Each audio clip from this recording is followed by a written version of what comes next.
Hello, I'm Matthew Malcolm with Pacific Nut Producer Magazine, reporting to you here today from the Willamette Valley of Oregon with Oregon State University Hazelnut experts Betsey Miller and Nick Wiman, here to talk about Filbertworm, really the biggest insect pest impacting our hazelnut crop, over so many years, right? And you've been doing a lot of research at Oregon State on managing this pest, monitoring, mating disruption, insecticides, anything we can do to help get this thing under control. And wanted to talk about some recent discoveries that maybe our system of monitoring and managing this pest isn't quite up to par. For whatever reason, maybe it's the new, all the new acreage in, but tell us about it. Yeah, well, so this season, Nick and I have sort of come at the same question from different angles. In our lab, we've done some controlled studies. We have a laboratory colony of Filbertworm, so we're able to manipulate some things. So we did a field trial where we put Filbertworm eggs onto hazelnut clusters every week from June to October. And then we went back in October and looked at all the damage that we can associate with Filbertworm, and we found some pretty surprising things, actually. We found early in the season we have aborted nuts, nuts that get stuck in husks, shriveled nuts, nuts that are blank because the whole kernel has been consumed by the Filbertworm. And all of that stuff, if you add up this sort of non-typical Filbertworm damage, can account for more than half of the damage that we see caused by Filbertworm. So it's a lot. So you're saying that what growers are really familiar with as far as recognizing damaged nuts due to Filbertworm, there's much more than has been historically attributed. Yeah, I would say that a lot of it could just be missed in the harvesting process. Meaning, if we're able to get a control of it at the right timing, growers could be saving a lot more nuts and harvesting a lot more quality nuts than they are, right? It's possible. Depending on the level of your Filbertworm pressure, yield could certainly be improved. Yeah. Anything to say on that, Nick?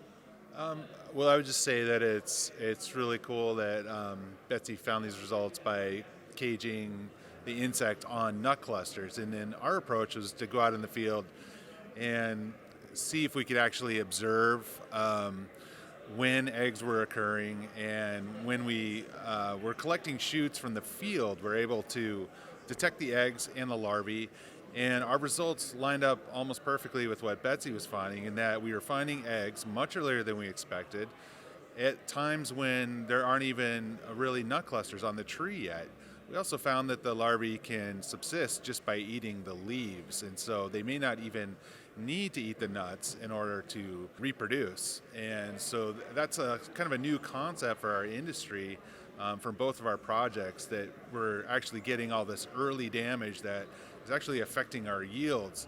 Whereas growers have mostly been worried about infestable nuts, we're talking about actual damage to nut clusters early in the season that growers may not even be aware is occurring. So as a result, what you've normally advised in the past as far as growers monitoring and treating for Filbertworm, you might be amending those recommendations in the future as far as the timing goes? Yeah, that's the goal. Actually, we've had a phenology model for a number of years, and growers have also relied on a calendar approach to their treatments. And it's pretty clear that we need to sort of advance the period of monitoring with our traps, so that we're getting a better handle on those really early flights of moths that are resulting in eggs that are then hatching the larvae that are causing these previously unrealized damage. So we need to improve our phenology model so that we can give growers appropriate recommendations for the best timings. And for example, if we have a little bit of evidence right now that there might be more than one generation. So in early treatment, for example, a phenology model would allow us to time a spray to the first eggs that are produced, maybe even just a really inert spray like an oil that could go on against the eggs, kill those eggs, and perhaps result in less filberworm pressure for the rest of the season. So that's really the end goal, is to improve our predictive ability to forecast when the different life stages are occurring, so that we can have our growers have more of a precision management approach. And in that way they can use products that are more specific to the insect and have less broad spectrum or negative potential impacts on the orchard ecology. So basically, it's time to get out of autopilot mode when it comes to filbertworm management and monitoring. You said that the historic recommendation, maybe, or what they're doing, is spraying potentially right around the 4th of July, but maybe they're spraying too late, and they need to be monitoring thus as well a lot sooner than normal, right? Yeah, that's potentially the case. So we need a little more research. Both Betsey and I only have 1 year on this study, so we want to see some replication before we move into solid recommendations for growers on, kind of what to spray and when. So, Yeah. Anything else that you'd like to share regarding some of your new findings on filbertworm? Just stay tuned. Stay tuned. This is a rich topic. Guess we've kind of opened a can of worms, haven't we? A filbertworm. I would just like to say that Betsey really had made some breakthroughs she was the first person that was able to rear filbertworm through in the laboratory. So that's leading to a lot of innovation now in our ability to research this insect and to manage it. So that's kudos for Betsey Miller.